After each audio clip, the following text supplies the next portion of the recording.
welcome to another video. This is a scene I decided to paint today with the trees and the house in the background, and this is my setup today because the weather was really weird with on and off rain.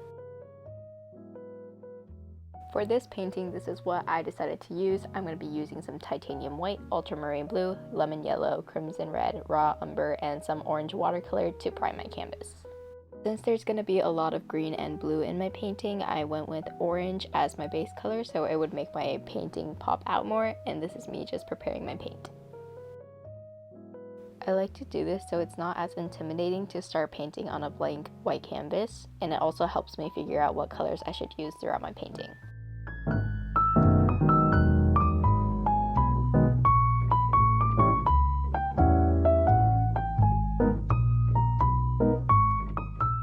First things first, I decided to make some base colors that I would be using throughout my painting a lot.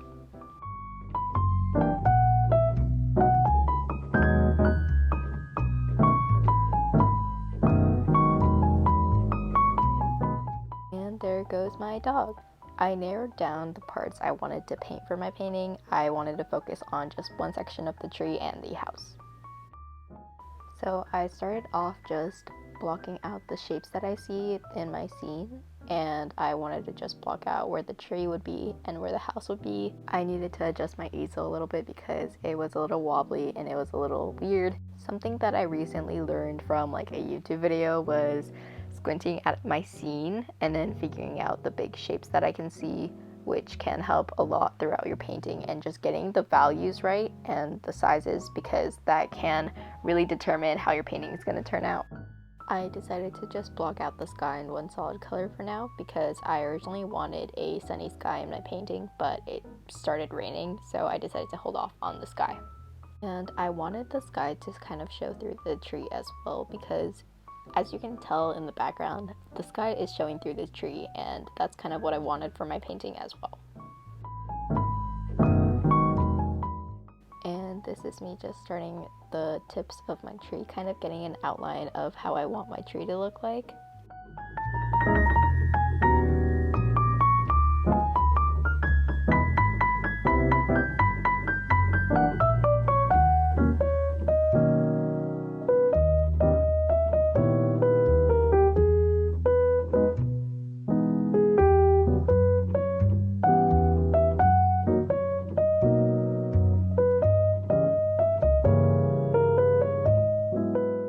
I went in with the darker parts of the tree that I saw first because it's always easier to go lighter than going darker, and so this is me just blocking out some darker colors in the tree.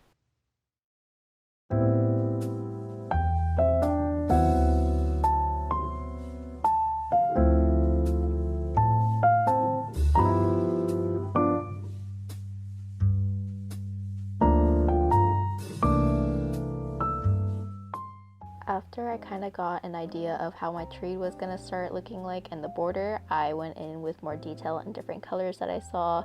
It was kind of challenging for this painting because it was dark and then all of a sudden sunny, so that was definitely challenging.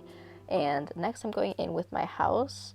The house was also really weird because the lighting kept changing, but I decided to just block out the colors first, and then whatever I saw at that moment, that's what I would paint. As you can tell in the background, it is all nice and sunny again, so I decided to take this chance to add some highlights to my tree. I decided to add some different colors, such as yellow and white.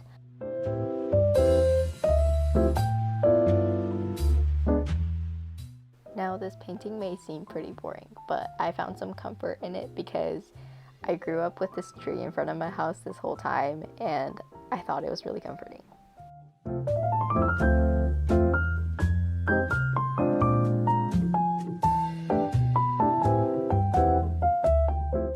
Before I moved on to the sky, I wanted to make sure the branches were showing through because the scene I was painting, if you look at the tree, there was a lot of dark colored like branches in the tree, but in my painting I couldn't really see them, so I wanted to make sure they were showing through.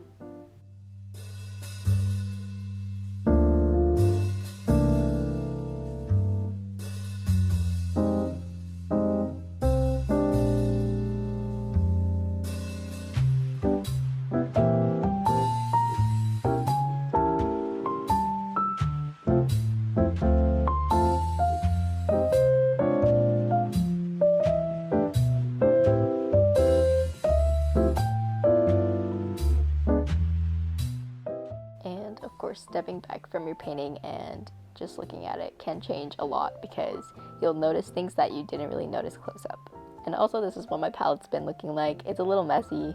I really need to clean my palette or make it one solid color. And this is me just finishing up my tree, adding some details.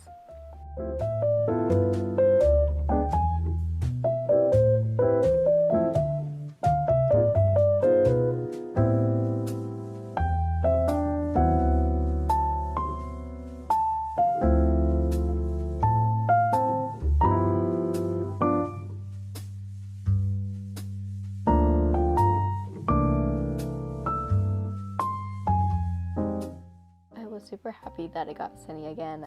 My hands were getting numb, and that's me. I was pretty cold during this time, but I had a really warm jacket.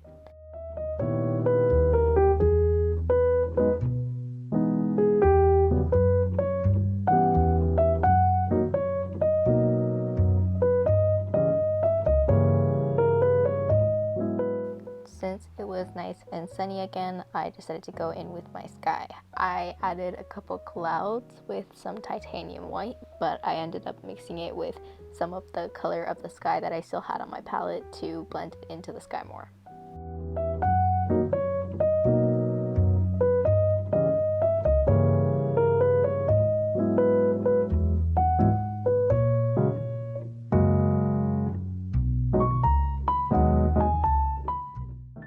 Of course, for the clouds, I have to add some highlights to it to make it more 3D.